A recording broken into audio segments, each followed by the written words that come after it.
Hello，大家好，我是 Ariel，欢迎回来。今天呢，又是一期 Everyone Has a Story，每个人都有一个故事的访谈系列。今天我请到了我的好朋友方舟，他是一名纽约州的职业临床心理咨询师。今天这期访谈干货还有那些直达心理的内容都挺多的。方舟会介绍一下在美国怎么成为一名职业的心理咨询师，他其中的花费啊 requirements。他现在已经自己创业，成为一个 private practitioner， 自己开业已经有一段时间了。方舟的 therapy 的客户人群是一些 high achievers， 通常都是一些大公司的高管或者是 developers， 职场挺成功的人。但是为什么职场挺成功的人还需要心理咨询呢？我们可以从今天的故事里面聊一下，开始吧。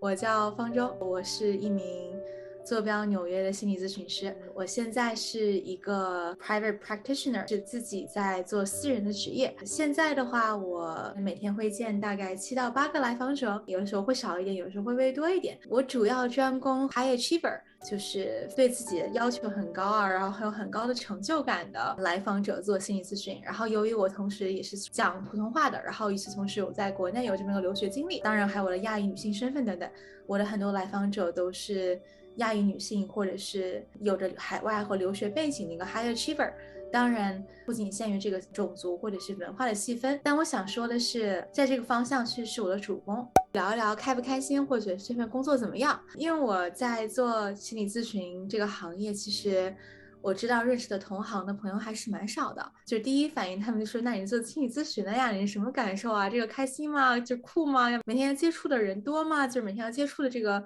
三教九流的感受是什么样的呢？”与此同时，我也是一亩三分地这个论坛的一个版主之一，职业兴趣也是和海外留学，我自己也是有这个海外留学，并且在海外发展的这么一个背景。所以说，我和对一亩三分地这个平台有很多的这种就是归属感和亲切感。然后在上面做版主的过程当中，其实遇到了大部分的朋友都是自称为码农的高薪程序员和金融人士从业者。那么很多这样的朋友会问我，你做心理咨询什么样的感受？我的感受就是，如果单从收入这个角度来看的话，我相信是心理咨询，它肯定是没有办法和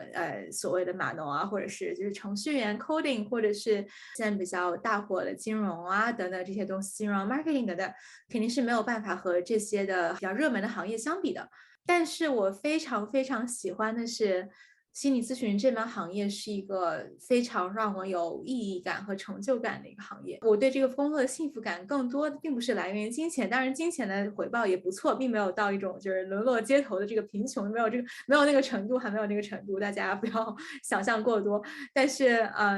我觉得这个工作更多的成就感并不是来自于金钱或者一些现实的物质回报，它更多的是来自于能够帮助我在乎的来访者和我自己成长的一种心情和心理上的一种回报。然后我觉得这个回报是在我看来最让我开心的。那么就是可能大家会问，心理咨询的这个 work-life balance 是什么样的呀？然后就是因为大厂的话，我知道很多这个大厂的我的来访者，他们 work-life balance 当然根据不同岗位有所不同了，但是我就听到了很多这个状态都是就是一周工作50到60个小时，然后连绵不休很多个 meeting 等等。这个 work-life balance 是什么样的呢？我觉得作为心理咨询师的话，我的 work-life balance 虽然我自己给自己加了很多的码数，因为我自己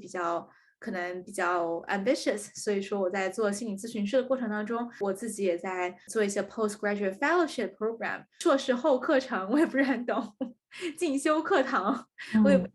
知道怎么翻译这个东西，因为这个东西的存在，我每个星期的工作时长还是很高的。但是如果不算下这个时长的话，一个典型的自己从业 in private practice 的心理咨询师，在北美一个星期的工作时长大概是25到30个小时左右。然后大家可能会觉得这个时长怎么就是听起来很爽啊，听起来很好啊。然后其实我想说的是，是也不是，好和爽是这样的。25到30个小时，这个确实是一个从硬件上来讲比较好的一个比较 balance 的一个状态。不过与此同时呢，心理咨询是一个需要心理咨询师非常集中自己的注意力，非常集中自己的精神能量去做的一份行业，不存在说可以带薪上厕所或不存在带薪摸鱼的这个状态，因为你面对的是一个可能正在挣扎成长的来访者，然后这个来访者是需要你100%的给他提供这样的一个关注的。那么所以说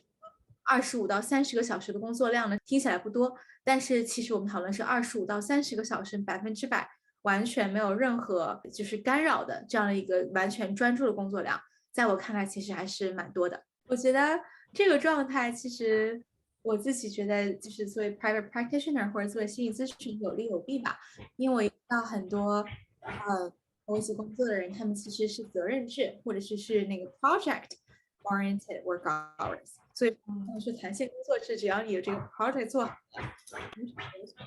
但是我也知道，认识生活中的朋友也好，或者是和我一起工作来访者也好，经常是，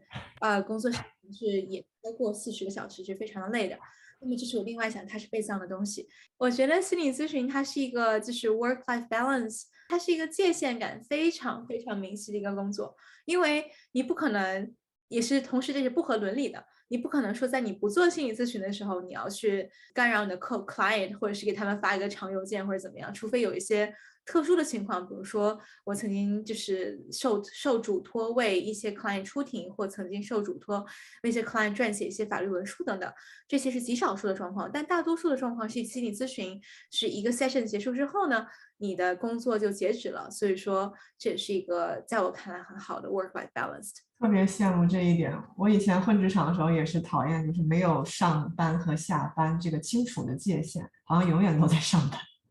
瑟瑟发抖。不过我现在也想说，作为就是 stay at home therapist，就是我自己现在在 work from home 嘛，然后很多时候也会有这么一个模糊的上班或下班的界限。比如说我的 client， 有些人他们是非常非常就是奋斗族的这个 high achieving professional， 他们说能不能早上7点钟跟我一起做这个 session， 或者能不能晚上9点钟跟我们一起做这个 session。我自己早年的时候，我自己曾经是 client， 是我自己曾经来访者。我自己来访者的时候，我也做过这种9点钟啊，或者是早上7点钟啊这样的 session， 我也能感受到有的时候，这个跟就是其他的上班族相比，上班族而言，这个还是也有一定的差距，所以这个方面也是有利有弊吧，有得有失。谢谢方舟给我们介绍 private practitioner 的一个工作情况吧，让我们也就是开开眼界。因为通常看我频道的人都是跟我的背景差不多，都是在 tech industry 或者是在混职场的。反正我以前在混职场的时候，就特别希望可以知道一下别的行业的人都是什么样子的工作情况，然后他们都是怎么对自己的工作的什么看法，跳出自己的这个圈子。谢谢你给我们这个 insight。如果成为 licensed clinical social worker， 什么样的学历？首先就是看这个视频的小伙伴们，我不知道大家多少是做心理咨询这个行业的，然后我也不知道大家的这个地理位置在哪里。首先我所说的这个东西是应用于北美，而不是应用于北美之外的地区。当然我知道很多我的朋友和同学们，他们都是在北美拿到了这个 license 之后呢，回国或者是在其他第3个世界的国家去发展。然后我知道有些很酷的朋友，他们甚至在做了这个无国界医生。所以说，首先你的选项还是很多的。不过我们今天简单的说，在北美，如果你想成为一名心理咨询师的话，你需要做些什么？那么在北美，你不能无证咨询，要有一个这个具体的 license 才可以进行合法的心理咨询。但是呢，比如说我知道，如果你是一个房地产经纪人的话，你需要一个房地产经纪人的证明，一个执照。但是如果你是一个心理咨询师的话，很多不同的执照都可以有心理咨询的法定的能力和权利。然后比如说我现在自己所拥有的 licensed clinical social worker 临床社工，比如说临床精神健康师 licensed mental health counselor，然后再比如说 licensed psychologist 或者是 MD 就是 medical doctor psychiatrist，或者是 nurse practitioner 职业护士，或者一些其他的比较小众的东西，就是 licensed creative arts therapist 职业艺术治疗师，或者是 licensed family and marriage therapist 职业婚姻咨询师 licensed psychoanalyst 职业精神分析师。有很多种可以选择的路径去成为一名可以职业的心理咨询师。那么一些比较大众化的选择呢，通常是 licensed clinical social worker 或者 licensed mental health counselor。为什么这两个最大众呢？因为这两个在不同的就是美国的州与州之间呢，他们通行是最多的。那么可能比如说 licensed psychoanalyst 这样的一个职业的话，在这个执照的话，在纽约州是有这样一个执照的，但可能跑到了外州去，可能就没有这样一个执照。但是 licensed clinical social worker 职业社工这个执照，其实在美国所有州都是通用的。另外一个考量呢，就是如果你未来是做心理咨询的话，你可能会想跟保险公司一起工作。和保险公司一起工作呢，很多保险公司只会认证 licensed clinical social worker 和 licensed mental health counselor。其中更多的保险公司会偏向认证 licensed clinical social worker。那么出于种种原因呢，我认识的很多人都是从 licensed clinical social worker 学习的。当然了，就是我刚才所列举的，是不是婚姻家庭咨询师啊，或者是艺术治疗师啊，或者是有这个精神分析师啊，这些都是也是比较有价值的一些执照。那么我也会推荐大家去，如果有这方面的兴趣和细分，可以去考量一下。比如认识一个比较有天赋的音乐学家，他不是音乐学家，他是一个就是 musician， 他是一个自己写歌的小有名气的 musician。然后这个 musician 就是从他的歌舞团去退役了之后呢，他就成为了一个 licensed creative art therapist。大家可以学有所长，要找到自己擅长的应用。除了我所说的 medical doctor 和 licensed psychologist。这两个职位是你需要你有 PhD 或 PsyD 的 title 之外呢，其他所列举的 licensed clinical social worker、licensed mental health counselor、licensed creative art therapist、licensed marriage family therapist、licensed psychoanalyst， 所有这些都是你要有一个 master 学位打底的。你根据你要的专业不同，可以选择不同的 master 学位。像我当年自己就选择了 Master of Social Work， 是一个为期2年的全日制的学位。然后选择这个学位之后呢，你可以在你顺利的拿到这个学位之后，可以到机构里面去继续进行你的临床实习。你拿这个学位之后，可以拿那个初级执照，叫做 Licensed Master of Social Work， 证明已经完成了学业这方面的这个训练。那么下一步是你要有3000个小时的临床实，在毕业之后有3000个小时的基础，然后可以拿到全职的 Licensed Clinical Social Worker， 所谓的临床社工的执照。所以说其实还是一个比较复杂的过程。总共用时的话是你需要有2年的 master 经历，2年 master， 然后加上至少36个月，就是3年的从业经历，就是等于说你最少你要通过5年的训练才能够成为一名独立职业的心理咨询师。哇，要求不低呀。但是我也想说的是，如果你是一个读 PhD 或者读这个 MD 的话，那就是没有上限了，是吧？所以说就是当然了，哪怕你是一个作为就是全职的心理咨询师，我想说心理咨询这个行业是没有上限的，和就是很多我相信看这个节目的同学们一样，相信大家都很就是在自己的职业里不断的进修等等。心理咨询是一个没有上限的行业，比如说我现在已经有了 licensed clinical social worker 的这个执照，但我依然想去专攻一个 licensed psychoanalyst， 就是精神分析师的执照。那么我现在正在做一种就是 postgraduate training，来做一些额外的，其实如果跟执照相关已经没有什么必要了，但是还是如果像进修相关还是可以去进修的。这个东西所谓的学无止境，也是一个有下限无上限的一个过程。好像很多职业都是这样，说不定所有职业都是这样，就好像永远学不完。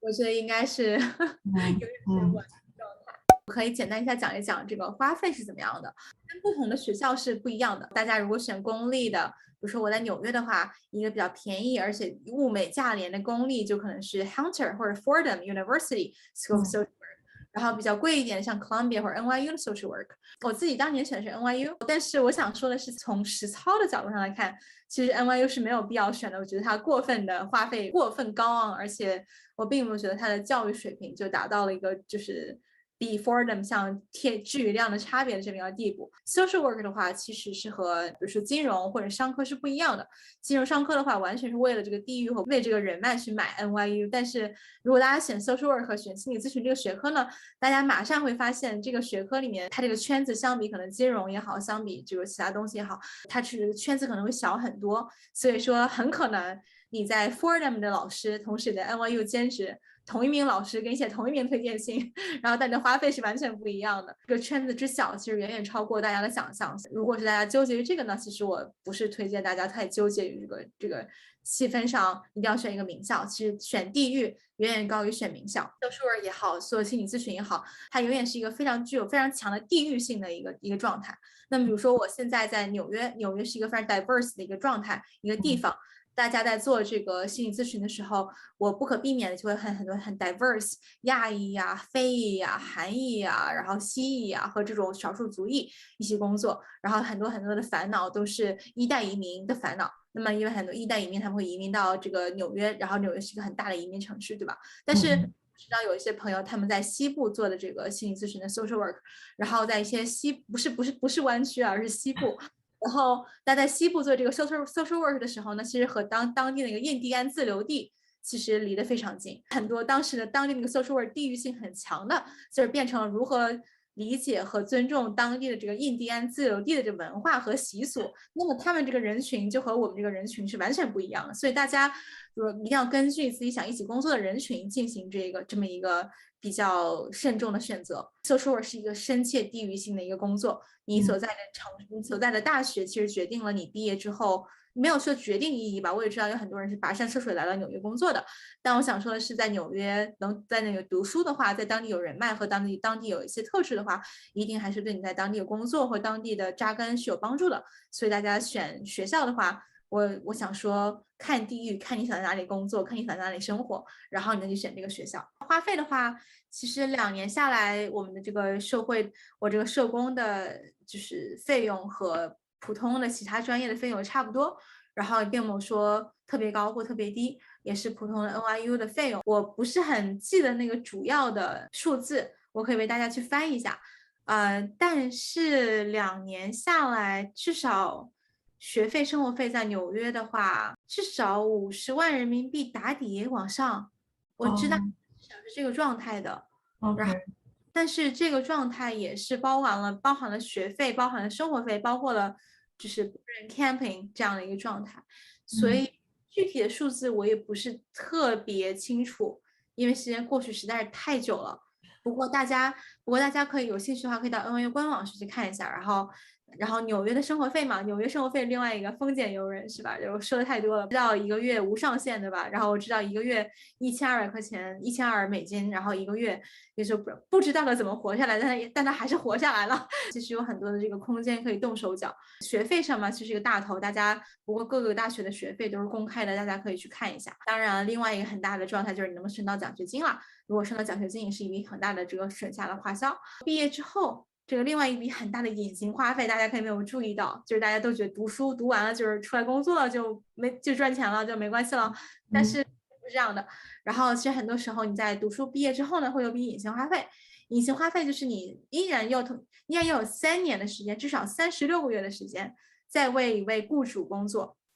然后你要为一位雇主工作，而不是自己出来做心理咨询。你自己出来做心理咨询的话，其实收入就比较高了。但是如果你为一个雇主所工作呢，你很可能会面临着蛮大的剥削。就是其实我不 care 和大家 share 一下，我知道。就是我刚刚毕业的时候，1个小时在布鲁克林的一家心理咨询为低保的 client 们做心理咨询的这个工作，当年1个小时的收入就是20到30美元左右，这个跟扫地的大爷相比也没有差多少。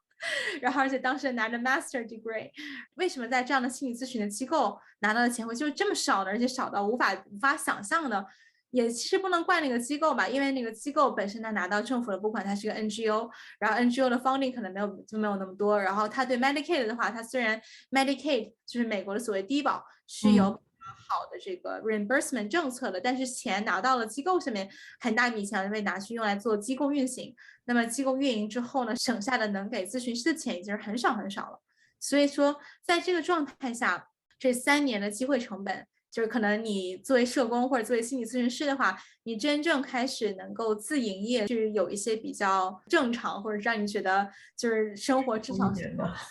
的收入，应该是第3年你拿到了临床的 license 之后，你可以出去自己去做心理咨询师。但是在前3年，你有一个深切的机会成本。当你在学码农和学这个市场的朋友们已经在这个钱海里面游泳的时候，你依然拿着每个小时20到30刀的工资，在做一份你不得不因为你要有临床师和督导师，你必须积攒的这个东西的工作，你没有办法逃脱。然后这个状态其实3年的话，其实很大的一笔成本。各位如果对金钱是非常有执念的话，要做好这个准备。这个确实是要 take into account 的，就是就像你说的，而且不只是就是金钱赚的少，而且你还得承受得住 peer pressure，就像你说的，你的以前的同学什么的，如果已经在做 tech 或者是 finance 赚很多钱，然后你赚的不是很多的时候，你就需要让自己可以平衡，然后告诉自己未来是有希望的。是的，不过也说句玩笑话，是这么说了。不过就是如果说正经的话，我倒也觉得工作的那3年其实是我最开心的3年之一。我能感受到，其实和我一起工作，如果我不是因为这个临床实和做实习咨询师的原因，必须要为一个这样的非盈利机构工作的话，如果不是因为这样的原因，我可能永远都接触不到这个人群。但是和这个人群一起工作，其实教会了我太多东西了。就是比如说举个例子，我在毕业之前，我一直以为人的贫困和人的这个困窘都是因为他的懒惰，或都是因为什么什么东西而造成的。但是当我真正开始跟他们一起工作的时候，我能够从一个比较 comprehensive、一个全面的角度去理解他们的家庭历史、他们的背景创伤、他们的种族创伤、他们各种各样被压迫的经历，然后能够以一个更包容和更温和以及更全面的角度去理解他们的处境和他们的问题。嗯这样的这个心态是，说句玩笑话，那肯定是穷嘛就穷吧。然后说句正经话，我觉得是没有办法以金钱衡量的。然后这样的收获也是很高的，有得有失吧，可以这样讲。嗯。对，套一句最近大家经常劝我的话，就是因为我最近一直在怀疑自己做的事情是否是对的嘛。反正对我来说，目前是没有造成什么金钱的 impact，就是没有赚什么钱，但是我觉得挺有意义的。然后很多人就是跟我说，你要 looking back connect the dots，就像 Steve Jobs 说的。然后你现在，我觉得像你现在已经算是已经经过了这一些，然后已经成功了，有自己的 private practice，还有自己的 client base。你再往回看，你觉得这些 dots 都可以 connect 给你一些不同层次的 experience，会让你basically 丰富了你的整个perspective 和整个经验吧。对，所以就对你来说的 dots connected。然后我呢，我还在还在往前走。然后我觉得我现在有点像你说的，在赚20-30块，然后在 meet 这个 requirement 的时候，然后希望将来有一天我也可以像到了你的这个 stat，然后往回看，觉得 the dots connect。但我也想说，就是哪怕是我觉得我们每一个人在不同的阶段都有很多的任务，在 connecting dots 那个嗯状态下的话，我觉得一个很大的挑战，至少对我来说，很大的挑战就是不去觉得过分的焦虑或过分的恐惧，然后对不确定和对未知这个东西存在一种虽然有敬畏心吧，但是对这个东西存在一种平常心。我觉得这个是我当时非常非常难以做到的。然后这是我当年最大的一个 growing age，所以说成长点。嗯现在的挑战可能有别的东西吧，比如现在一个很大的挑战就在于说，我虽然现在收入是比当年是高了很多很多倍，但是，我现在的一个很大的状态就是因为我是自己的老板，然后我自己是自己的老板的时候，其实我经常是 I am the worst criticizer of myself，然后这个经常就会变成了我是自己的老板，结果我自己变成了一个比这个我当年真的老板还要鸡血的一个老板，然后在这个状态下有一种就是不想收手，就像我已嗯经有了很高的收入了，那我可以收手了吗？不想收手。我已经有了这么多的 client 了，我收手了吗？我不想收手。然后我的 client 已经这么优秀了，我还是不想收手，等等等等等。然后就是现在一个最大的挑战，相比当年的那个 having faith，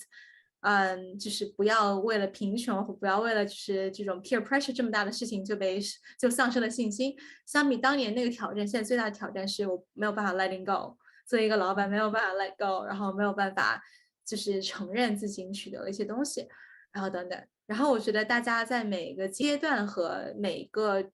就是时间段，可能都有自己的 growing edge。然后我说一句，其实我自己做不到的事情，我也没有办法说句实在话，我也没有办法享受当下。然后，但是我觉得，如果我们所有人都可以 practice 一下享受当下的话，我觉得还是很有意义的。对对，我特别能够理解。其实你的这个频道 give yourself a break 的这种情况，我觉得也是要看你的 financial situation 和你旁边的人，这些都非常非常有影响。如果说你的 financial situation 就是你没有什么人需要靠你养了，你已经就是 set，那你就会觉得 relief 很多。但如果你要养孩子，然后你的孩子还小的话，就有可能会有更多的 pressure。你刚才讲的这个 let go 这个话题特有意思，就是嗯一个人能不能 let go，很多时候我们就是我听咱们的，包括咱们两个之前的聊天，然后包括我很多自己生活中的朋友也好，就是工作中的来访者也好，讨论能不能 let go 这个话题的时候，我能够感受到的，我听到的是一种广泛的不安全感。这个不安全感多种多样，有很多这个 financial insecurity 是一种，然后对于如果我没有就如果 let go 了，会失去我的 power，会失去我的权利，会失去我的 identity，会失去各种各样的东西。然后，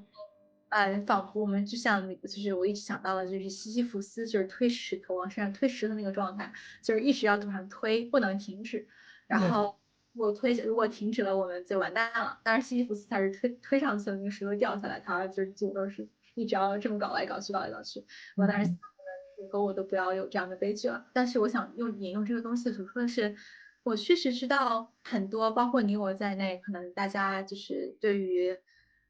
不能 let go 这个执念，一个很大的原因都是因为我们很怕失去，和很怕没有办法控制一些对我们来说很重要的事情。对很多时候这个事情是真实的，比如说经济上的，就是不工作了，房贷怎么办呢？你下个月住大街嘛，对吧？就嗯是，然后有一些呢，只是心理上会已经过去的，比如说，我知道有些人，包括我自己在内会很害怕说 let go，如果 let go 的话，我就会失去一些工作上的尊严，如果失去了经济上的自由和把控感，我可能就在生活和亲密关系当中失去这样的尊严。这样的想法有的时候是对的，有的时候其实是过去的、不对的、不正确的、不准确的。这个时候，其实我很推荐，包括我自己在内，包括你在内，我推荐大家就是能够自己深入去思考一下。我们想象的就是这种，我们不能 let go，因为这个世界后面一旦我们 let go，身后就是万丈深渊。就是如果你这样的想法的话，其实我觉得我们可以思考一下，你有哪些深渊是真实的，有哪些深渊是过去的经历给我们的，但是深渊已经不在于此地，但我们依然觉得此地是深渊。就是我觉得这些东西我们可以着重想一想。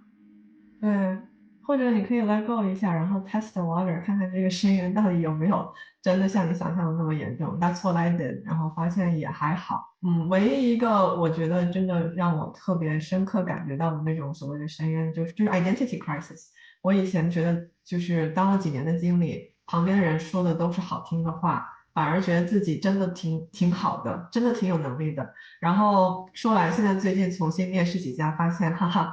想多了，并没有，就能力就很正常，没有什么特别好的。但是以前就是当经理的时候，人家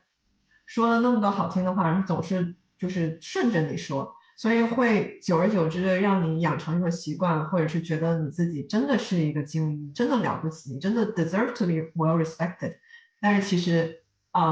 就是抛去了那个身份以后。重新让社会审视自己，然后 find out the truth，非常的 hurt，这个就是我感觉到的一个很大的声音。然后也因为这个有过 breakdown，然后但是后来也就接受了，觉得也好，就是让自己刷新一下事实，而不是一直被糖包着。我觉得这个是一个大家都是很重要的一个 growing edge，然后可能有些人没有，可能有些人有。对于一些人来说，这个叫舒适区吧。你在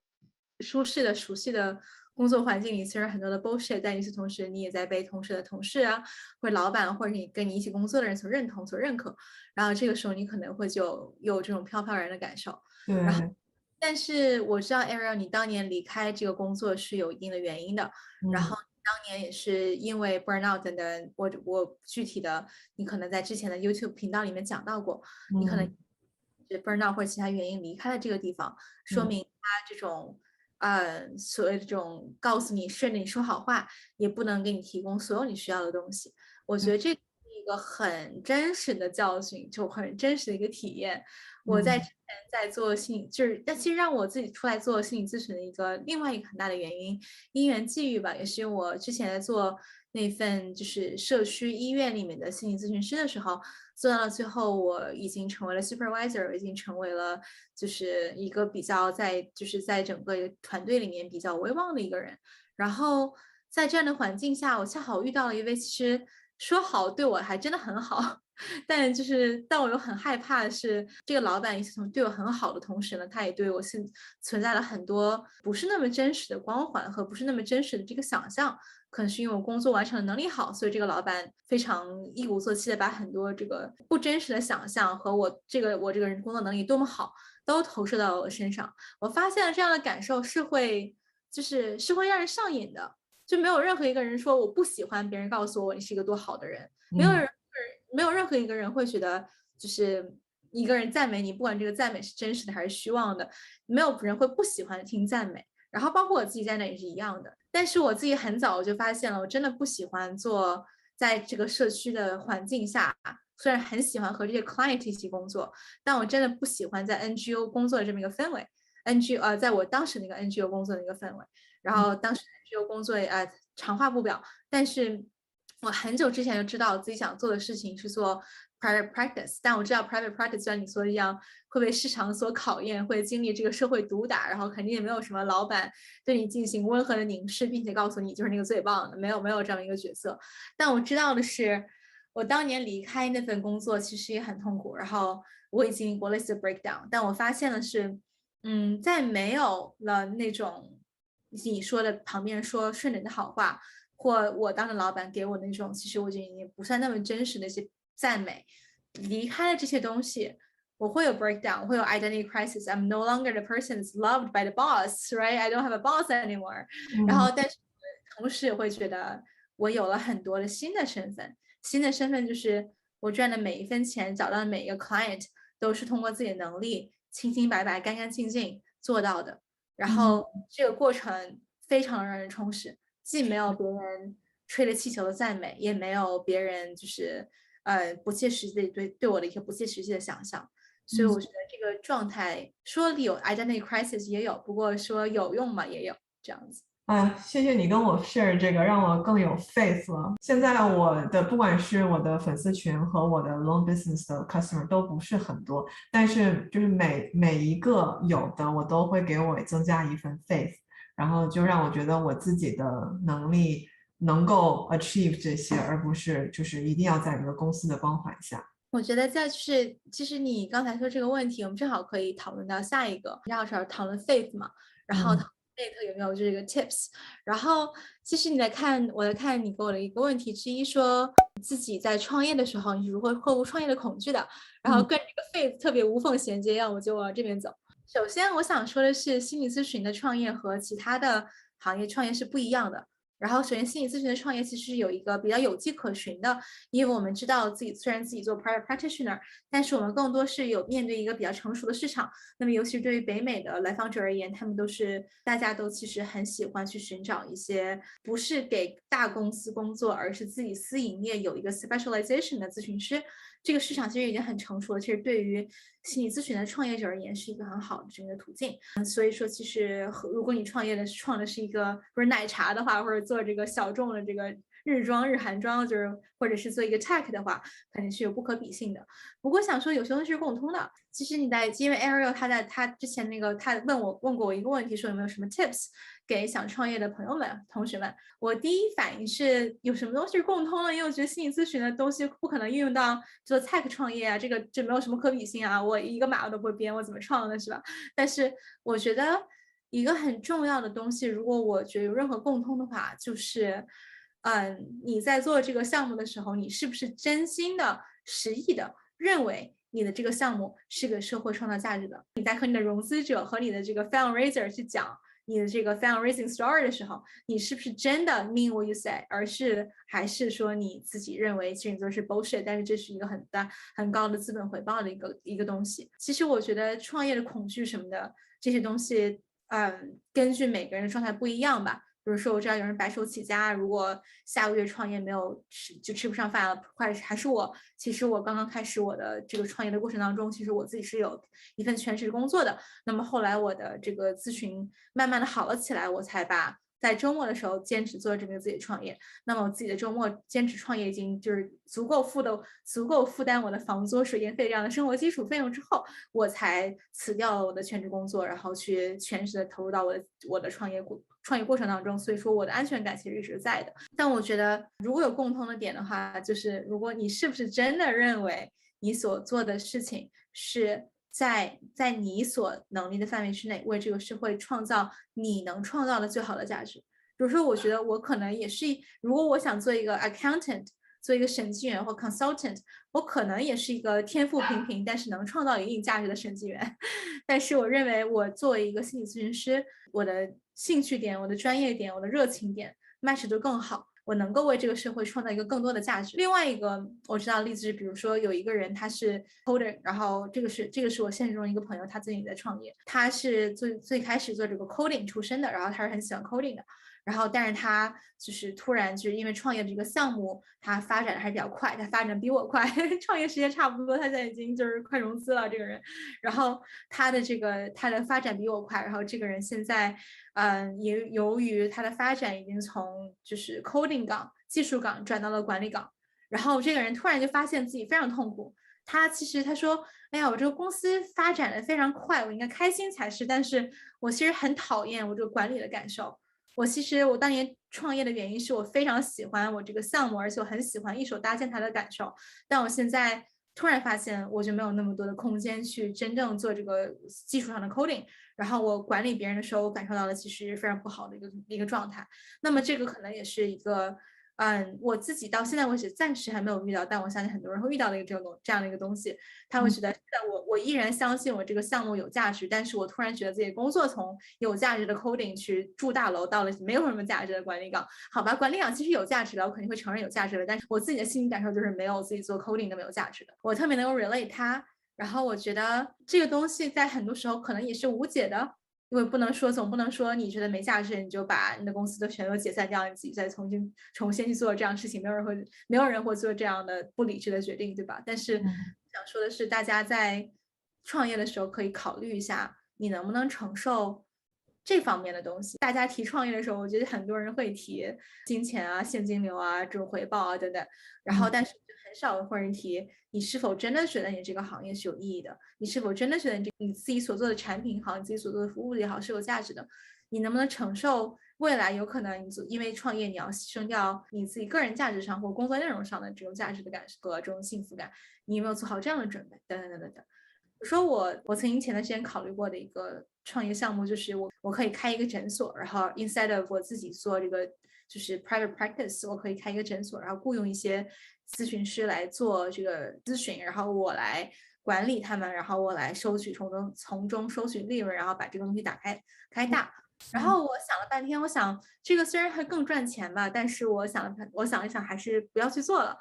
为什么不做呢？因为我突然发现我自己真的很喜欢临床的这个职位，我自己真的很不喜欢管理这个岗位，所以这是我在所谓创业当中做出了取舍。可能我没有办法把我的东西做得更大，或者是可能做得更大，可能很多年之后吧，如果想开了 ，why not？但是这是我线下的一个状态中做的决策。然后我觉得很多创业的感受都是 take it in, grab everything you can，但我觉得創業本身也是一個 let it go 的過程。Let the thing you don't want go， 我觉得能学会 let go 也是一个创业当中蛮有用的东西，这样对我来说有用的东西。同意。我自己也在创业，然后我也是就是放弃了那些我不喜欢做的事情，比如说曾经我也是做管理的，然后我不是很喜欢管理人，我也是跟你一样，对，我喜欢就是自己 hands on 的做好一件事情，然后 see it value through。今天谢谢方舟跟我们聊了这么久，然后我们也通过我们今天聊的，其实不只是学了就是怎么成为一个心理咨询师，需要什么 license 花费这些干货，还是聊了很多深入的，就是我们很多这个年纪层，或者是就是应该说是中年人，或者是中年人会有的一些困惑，或者说我们都会遇到一些问题，很深层的一些共鸣吧。我听得很开心啊！我希望大家就是观众朋友也是，就是通过我们的聊天也是能找到一些共鸣，然后找到一些方向。谢谢方舟来参加我们的访谈聊天，谢谢方舟。我们下次再见。好，下次再见，拜拜。